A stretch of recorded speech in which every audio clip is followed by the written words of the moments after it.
அனைவருக்கும் வணக்கம். நான் உங்கள் இசைமதிவானம். இன்னைக்கு நம்ம அந்த காணொலியில் எதை பற்றி பேச இருக்கோம் அப்படின்னு பார்த்தீங்கன்னா, மதுரை மேலூர் பக்கத்தில் இருக்கிற அரிட்டாபட்டி கிராமத்தை சுற்றி இருக்கக்கூடிய 11 கிராமங்களிலிருந்து டங்ஸ்டன் சுரங்கம் அமைப்பதற்கான திட்டத்தை மத்திய அரசு பரிந்துரைச்சு பார்த்தீங்களா, அதுக்கான ஏல நடவடிக்கை எடுத்திருக்காங்க. அதை பற்றி தான் பார்க்குறோம். இந்த மதுரை மேலூர் கிராமம், அது பக்கத்தில் அரிட்டாபட்டி, இன்னும் சொல்லப்போனால் நாய்க்கர்பட்டி, செட்டியார்பட்டி, இப்படி ஒரு 11 கிராமங்களில் சுற்றி இருக்கிற அந்த 11 கிராமங்களில் 5000 ஏக்கர் பரப்பளவுல டங்ஸ்டன் சுரங்கத்தை எடுப்பதற்கு, டங்ஸ்டன் கனிம வளத்தை எடுக்கிறதுக்கான ஒரு சுரங்கம் அமைப்பதற்கு மத்திய அரசு அதுக்கான இடங்களை ஆய்வு செஞ்சு அதை ஒருங்கிணைத்து அதுக்கான ஏல நடவடிக்கை விட்டுருக்காங்க. இப்போ அந்த பகுதி மக்கள் அதுக்கு மிகப்பெரிய அளவில் எதிர்ப்பு தெரிவிக்காங்க. இந்த டங்ஸ்டன் சுரங்கம், இந்த கனிம வளத்தை எடுக்கிறதுக்கு ஏன் மக்கள் எதிர்ப்பு தெரிவிக்காங்க அப்படின்னு நம்ம போய் பார்த்தோம்னா, நீங்க அந்த குறிப்பிட்ட இடம் என்னவா இருக்கு அப்படின்னு பாத்தீங்கன்னா, பொதுவாகவே இப்போ கேரளா சொல்லுவாங்கல்ல, அது வந்து கடவுளோட தேசம் அப்படின்னு சொல்லுவாங்க. அந்த மாதிரி தமிழ்நாட்டில் அப்படி ஒரு இடம் அப்படின்னு பார்த்தீங்கன்னா, உண்மையிலேயே அது அரிட்டாபட்டிக்கு போய் பார்த்தீங்கன்னா தெரியும். சுற்றி மலை குன்றுகள் இருக்கக்கூடிய இடம். அந்த மலை குன்றுகளில் சிவன் கோயில், சிவன் கோயில் இருக்குது. அதுபோல அதை சுற்றி இருக்கக்கூடிய குன்றுகளில் சமணரோட படுகைகள், அதாவது சமணர் காலத்தில் உள்ள படுகைகள் இருக்குது. கிபி 2000க்கு முன்னாடி இருக்கக்கூடிய அதனுடைய வரலாற்று சுவடுகள் இருக்குது. இன்னும் சொல்ல போனா தமிழ் மொழி செம்மொழி ஆவதற்கான தமிழ் அடையாளங்கள் இருக்கு பார்த்தீங்களா, வரலாற்று அடையாளங்கள், அதெல்லாம் அந்த பகுதியிலிருந்து தான் கிடைச்சுன்னு சொல்றாங்க. அந்த இடங்கள், அந்த அரிட்டாபட்டி அந்த மலைகளை சுற்றி மட்டுமே 200 நீரூற்றுகள், கிட்டத்தட்ட 100க்கும் மேற்பட்ட நீர் நிலைகள் இருக்குது. சுத்தி விவசாய நிலம் அப்படின்னு சொல்லி அந்த இடமே பச்சை பசல.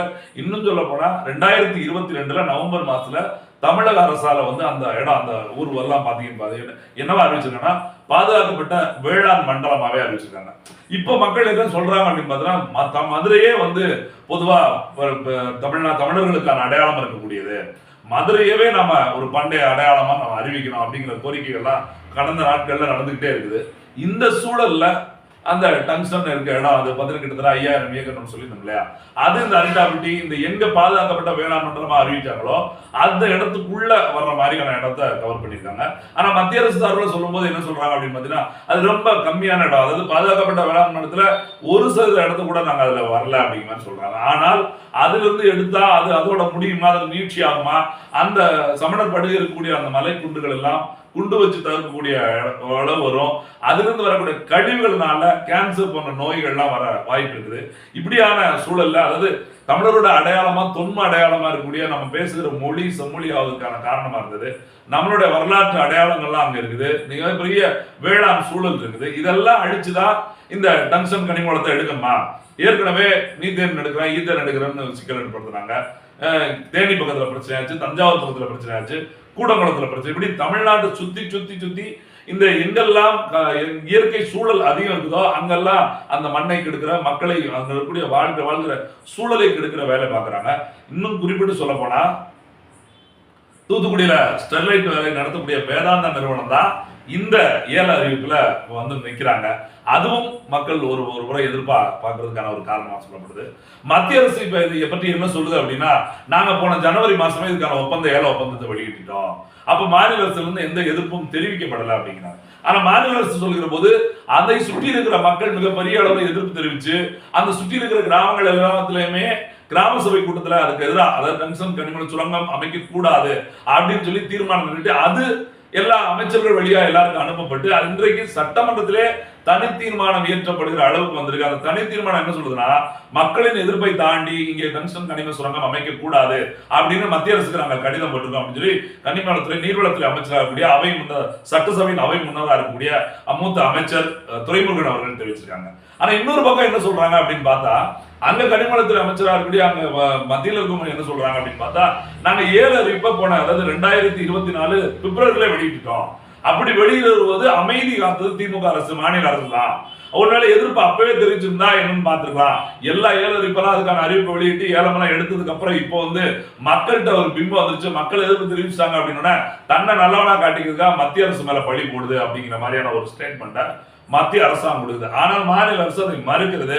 இன்னும் சொல்லப்போனா பாரதிய ஜனதா கட்சி கூட இந்த இடத்துல மாநில கட்சியோட மாநில தலைவர் இருக்க அண்ணாமலை அவர்களோட 2 நாளைக்கு முன்னாடி அறிக்கை கொடுத்துருக்காங்க. மக்களோட எதிர்ப்பை நம்ம வந்து கதையா கவனிக்கணும், அவங்களோட உணர்வுக்கு மதிப்பு கொடுக்கணும் அப்படின்னு சொல்லி நாங்கள் கடிதம் எழுதுறோம், மத்திய அரசுக்கும் அமைச்சருக்கும் கடிதம் எழுதுறோம் அப்படிங்கிற மாதிரி ஒரு வார்த்தை விட்டுருக்காங்க.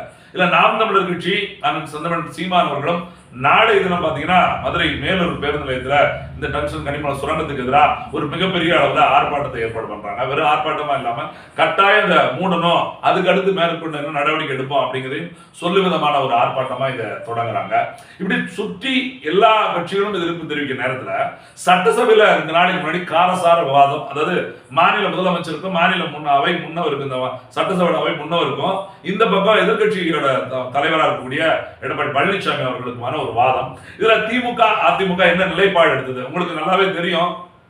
இயல்பாவே என்னன்னா ஆளுங்கட்சியா இருக்கிற போது எந்த கட்சி இருந்தாலும் ஒரு மக்களுக்கு எதிரான நடவடிக்கை எடுக்கிறோம், எதிர்கட்சியா இருக்கும்போது மக்களை ஆதரிக்கிற நடவடிக்கை எடுக்கும் நம்ம பார்த்துருக்கோம். இது கூடங்குளம் அணுலையா இருக்கலாம், ஸ்டெர்லைட் தூத்துக்குடி ஸ்டெர்லைட்டா இருக்கலாம், 4 வழிச்சாலையா இருக்கலாம், 8 வழிச்சாலையா இருக்கலாம், மீத்தேன் எடுக்கிற திட்டமா இருக்கலாம், எல்லாத்துலயுமே அப்படிதான் இது வரைக்கும் இருந்திருக்காங்க எந்த கட்சியா இருந்தாலும் கூட.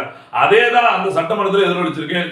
இபிஎஸ் என்ன கேட்கிறாரு, எடப்பாடி பழனிசாமி என்ன கேட்கிறாங்க, நீங்க பிப்ரவரி மாசமே சொல்லியிருக்காங்களா மத்திய அரசு, ஏன் இவ்வளவு நாள் அதை பற்றி மக்கள்கிட்ட சொல்லாம இருந்தீங்க, ஏன் சட்டமன்றத்தில் பேசாம இருந்தீங்க, இப்ப என்ன பண்ணுனீங்க, என்ன எழுதுனீங்க, கடிதம் எழுதுனீங்கன்னு தெரியாம இப்ப வந்து தீர்மானம் அப்படின்னா நாங்க எப்படி நிக்க முடியும் அப்படிங்கிற மாதிரி ஒரு கேள்வி எழுப்ப, நாங்க இதெல்லாம் சொல்லிட்டோம், நாங்க முடிஞ்ச முயற்சி தான் பண்ணிக்கிட்டு இருந்தோம், இப்ப மக்களே இது பண்ணனால தீர்மானமா கொண்டு வர்றோம். ஆனா அதிமுகவோட பாராளுமன்ற உறுப்பினர் தம்பிதுரை இந்த தீர்மானத்தை ஏல ஒப்பந்த முறை ஆதரிச்சு பாராளுமன்றத்தில் குரல் கொடுத்திருக்காரு அப்படின்னு அவங்கள குற்றம் சாட்டுறாங்க. உடனே அங்க இருக்கக்கூடிய எடப்பாடி பழனிசாமி மறுபடியும் என்ன சொல்றாரு, உங்களுக்கு 40 பேர் உட்கார்ந்துட்டு இருக்காங்க, 30 பேர் உட்கார்ந்து இருக்காங்கல்ல, அவங்க அங்க என்ன பண்ணாங்க, பாராளுமன்றத்தில் ஏன் இதை எதிர்த்து குரல் கொடுக்கல அப்படின்னு சொல்லி 2 பேரும் மாறி மாறி நான் யோக்கியம் நீதான் அயோக்கியம், நான் யோக்கியம் நீதான் அயோக்கியம் அப்படிங்கிற மாதிரி இன்னைக்கு சட்டமன்றத்துல மிகப்பெரிய அளவுல காரசார விவாதம் நடத்திருக்காங்க. இதை நாம ரொம்ப கவனமா கவனிக்க வேண்டியதுன்னா ஒரு அளவுக்கு மேல இந்த விவாதம் போகிற போது தமிழ்நாட்டின் முதலமைச்சராக இருக்கக்கூடிய மு.க. ஸ்டாலின் அவர்கள் என்ன சொல்லியிருக்காங்க, இந்த கனிமவள சுரங்கம், அதாவது இந்த டங்ஸ்டன் கனிமவள சுரங்கம் கண்டிப்பா இந்த திட்டம் அமைய விட மாட்டேன், அப்படி வந்தா நான் என்னோட பொறுப்பை ராஜினாமா பண்ண தயாராக, நான் முதலமைச்சராக இருக்கும்போது இந்த திட்டம் வராது அப்படின்னு ஒரு அறிக்கை. இதுதான் தமிழ்நாட்டு மக்களுக்கு மிகப்பெரிய ஒரு ஷாக்குன்னு சொல்லலாம், ஒரு அதிர்ச்சி, இன்ப அதிர்ச்சி எல்லாம் கிடையாது, பேரதிர்ச்சியை கொடுத்துருக்கு. என்னன்னா ஸ்டாலினோட வரலாறு எடுத்து பார்த்தா அப்படிதான் இருக்குது. ஸ்டாலின் அவர்கள் உங்களுக்கு நினைவு இருக்கும், மக்களுக்கு நான் நினைவுக்கு தான் சொல்ல வேண்டியிருக்குது. ஸ்டாலின் அவர்கள் ஒரு பொது தொலைக்காட்சியில மக்கள் பார்க்கக்கூடிய நிகழ்ச்சியில கலந்துக்கிறாரு. அப்போ ஒரு நேயர் கேட்கிறாங்க, உங்க வீட்டுல உங்களை தவிர்த்து யாராவது அரசியலுக்கு வந்தா என்ன பண்ணுவீங்க அப்படின்னு கேட்கிற போது ஒரே வார்த்தை, என்னை தாண்டி யாரும் வரமாட்டாங்க, அப்படி வர்ற வாய்ப்பே இல்லை அப்படின்னு சொல்லியிருந்தாரு. இன்றைக்கு துணை முதலமைச்சராக இருக்கிற அவரோட சொந்த மகன், அதுல அவர் கொடுத்த வாக்குறுதி எப்படி நிறைவேற்றினான்னு உங்களுக்கு தெரியும். இதே மீத்தேன் எடுக்கிற தஞ்சை காவிரி பருகில மீத்தேன் எடுக்கிற திட்டம், அதுக்கு அனுமதி கொடுத்தது துணை முதலமைச்சராக ஸ்டாலின் அவர்கள். அடுத்த முறை கண்டுபிடிச்சது குற்றச்சாட்டப்பட்ட பிறகு தேர்தல் நேரத்தில் என்ன சொன்னாரு, நான் தெரியாம அனுமதி கொடுத்துட்டேன், இந்த ஒரு முறை மன்னிச்சிருங்க அப்படின்னு தனது செய்த தவறை ஒத்துக்கிட்டு, ஆனா செய்யல ரொம்ப நாள் சொல்லிட்டு தேர்தல் நேரத்தில் ஒத்துக்கிட்டவரு அதுக்கப்புறமா அதை மாத்தி பேச ஆரம்பிச்சு ஸ்டாலின். அதே தான் கூடங்குளம் அணு உலை இருக்கிற போதும் அதே தான் பண்ணாங்க, ஸ்டெர்லைட் பதிலையும் அப்படிதான் பண்ணாங்க. இப்படி ஒவ்வொரு இன்னும் ரொம்ப எளிமையா சொன்னா, போன 2021 சட்டமன்ற தேர்தலில் நான் ஆட்சிக்கு வந்தா சாராய கடையில உடனே மூடிடுவேன் அப்படின்னு சொன்னாங்க. ஆனா நடந்ததா? ஆனா ஆட்சிக்கு வந்து 2 வருஷம் கழிச்சு 2023 இறுதி கால 2024 தொடக்க காலகட்டம் என்ன சொன்னாங்க நினைவு இருக்கா? கொஞ்ச நாளைக்கு முன்னாடி நாம வந்து போதைப் பொருளுக்கு எதிராக மிகப்பெரிய ஒரு விழிப்புணர்வு, அதாவது இரும்பு கரம் கொண்டு அடக்கணும் அப்படின்னாங்க. யார்கிட்ட வந்து பொதுமக்கள்கிட்ட வந்து கேட்கிறாரு, யாரு முதலமைச்சராக இருக்கிற ஸ்டாலின், நாம வந்து குடும்பக்கடை கொண்டு அடக்கணும், பொதுமக்கள் போதையில வந்து பாதுகாத்துக்கணும் அப்படிங்கிறாரு. முதலமைச்சர் ஸ்டாலின் தானே. அவர் நினைச்சிருந்தா போதையில ஒரு வஸ்து தான் சாராயம், டாஸ்மார்க். அவர் நினைச்சிருந்தா டாஸ்மார்க் ஒரே கையில் மூட முடியுமா? முடியாதா? அப்ப தீர்மானம் போட்டு அவரால் நிறைவேற்ற முடிஞ்சு அதை நிறைவேற்றாம இன்றைக்கு இருக்கக்கூடிய இந்த பான் குக்கா அதுன்னு சொல்றாங்க, போயில அதெல்லாம் பேசுறாங்கல்ல, அதெல்லாம் உள்ளவருக்கு தடை செய்ய வேண்டியது முதலமைச்சராக இருக்கிற ஆட்சியில் இருக்கிற திமுக அரசு ஸ்டாலின். அது எதையுமே செய்யாம மக்கள்கிட்ட வந்து போதையிலிருந்து வெளியே வாங்க அப்படின்னா, இப்ப அதெல்லாம் செஞ்ச ஸ்டாலின் தான் சொல்லியிருக்காரு, டங்ஸ்டன் சுரங்கம் வருதுன்னா என்னோட ராஜினாமா கடிதம் வந்ததுக்கு அப்புறம் தான் வரணும், நான் முதலமைச்சராக இருக்கும்போது வரவே வாய்ப்பு இல்லை அப்படிங்கிற மாதிரி ஒரு கருத்து சொல்லிருக்காரு. இதுதான் மக்களுக்கு அதிர்ச்சியா இருக்குது. இவ்வளவு எல்லாம் செஞ்சு முடிச்சவரு, 8 வழிச்சாலையில மக்களை ஏமாத்தினவரு, 4 வழிச்சாலையில மக்களை ஏமாத்தினவரு, மீத்தேன் திட்டத்துல மக்களை ஏமாத்தினவரு, சாராய கடை திட்டத்துல மக்களை ஏமாத்தினவரு, இப்படி எல்லா திட்டத்திலும் மக்களை ஏமாத்தினவரு, இந்த டங்ஸ்டன் சுரங்கத்துல மட்டும் மக்களுக்கு ஆதரவு நின்றுவாரா அப்படிங்கிற ஒரு கேள்வி மேலும் நிற்குது. இந்த நேரத்தில் நாம் தமிழர் கட்சியின் தலைமை ஒருங்கிணைப்பாளர் செந்தமன் சீமான் அவர்கள் அறிவித்திருக்கிற இந்த ஆர்ப்பாட்டம், நாளைய தினம் நடக்க இருக்கிற ஆர்ப்பாட்டமானது மிகப்பெரிய அளவில் ஒரு கவனம் ஈர்க்கப்பட்டிருக்கு. ஏன்னா எப்பயுமே நீங்க பாத்தீங்கன்னா ஆளுங்கட்சி எதிர்கட்சி நான் சொன்னது போல மாறி மாறி சும்மா சொல்லிக்கிட்டே இருப்பாங்க. ஆனால் இன்றைக்கு ஆளுகிற அரசை அச்சப்படுத்துகிற இடத்துல ஒரு கட்சி இருக்குன்னா அது 8% வாக்குகளை பெற்று இன்றைக்கு அங்கீகரிக்கப்பட்ட கட்சியாக மாறி இருக்கிற நாம் தமிழர் கட்சி, அந்த தலைமை ஒருங்கிணைப்பாளர் சீமான் அவர்கள் மட்டும்தான். ஏன்னா சீமான் அவர்கள் கேட்கக்கூடிய கேள்விக்கு நேர பதில் சொல்றதுக்கு இங்க ஒரு தலைவர்களும் இல்லை அப்படிங்கிற நிலைமை தான் இருக்குது. அப்ப ஸ்டாலின் அவர்கள் இன்னைக்கு இப்படி ஒரு வாக்குறுதி கொடுத்திருக்காரு. நாளைக்கு சீமான் அவர்கள் தலைமையில ஒரு ஆர்ப்பாட்டம் நடக்கும் போது அதுல நாம் தமிழர் கட்சியின் அண்ணன் சீமான் அவர்கள் எழுப்ப போற கேள்வி இருக்கு பாருங்க, அந்த கேள்விக்கு ஸ்டாலின் என்ன பதில் சொல்ல போறாருன்னு தெரியல. ஆக மொத்தம் முதல்ல நமக்கு டங்ஸ்டன் அந்த கனிம சுரங்கம் தடுத்து நிறுத்தப்படணும். என்ன காரணம்னா, இயல்பாவே நினைச்சு பாருங்க, இந்த மண்ணோட வளம் எங்க வளம் கொழிந்து இருக்குதோ அது மக்களுக்கு தான் வரணும். அந்த வளத்தை முதல்ல அழிக்கிறதே தப்பு. ஏன்னா அது பாதுகாக்கப்பட்ட வேளாண் மன்றமாக போன நவம்பர் 2022 அறிவிக்கப்பட்டுச்சு. அதுக்குள்ள வந்து கை வைப்பதே முதல்ல தவறு. சமணர் படுவைகள் நம்மளோட வரலாற்று சின்னங்கள், அதை வந்து உடைக்க இடிக்க நினைப்பது முதல்ல தப்பு. அதை தாண்டி நம்ம பேசுற தாய்மொழி செம்மொழி ஆவதற்கு காரணமான கல்வெட்டுகள் கிடைத்த இடம் இந்த அண்டாபட்டியை சுத்தி மேலூரை சுத்தி இருக்கக்கூடிய கிராமங்களில் உள்ளாக்குது. அப்ப அதை உடைக்க நினைப்பது மிகப்பெரிய தவறு.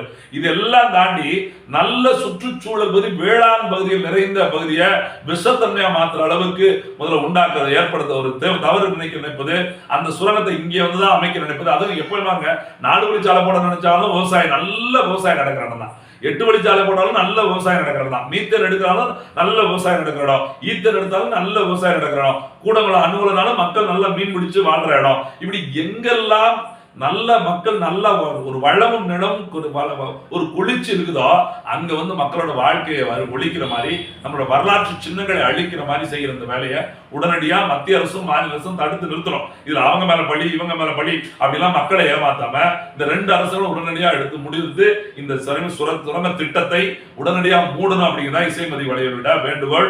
ஒருவேளை மறுபடியும் மக்களை ஏமாற்றுகிற வேலையை செய்கிற போது அடுத்தடுத்து 2026 தேர்தல் வருகிற போது இந்த 2 கட்சி ஆளுங்கட்சிகளுக்கும் மக்கள் பதிலடி கொடுப்பாங்க நம்புறோம். இதே ஸ்டாலின் அரசுக்கு அண்ணன் சீமான் விடுக்கப்படுகிற அண்ணன் சீமான் அவர்கள் அந்த நடத்த போற ஆர்ப்பாட்டத்துல என்ன மாதிரியான கேள்வி எழுப்ப போறாரு, ஸ்டாலின் அதுல எப்படி மாட்டிட்டு தொடர போறாரு. ஏன்னா ஒவ்வொரு முறையும் பொய் சொல்லி மாட்டிக்கிற ஸ்டாலின் இன்னைக்கு நேரடியா சீமான் அவர்கள்ட்ட எப்படி மாட்ட போறாரு அப்படிங்கிறது நம்ம நாளை ஆர்ப்பாட்டம் நடந்த பிறகு பார்க்கலாம். நன்றி, வணக்கம்.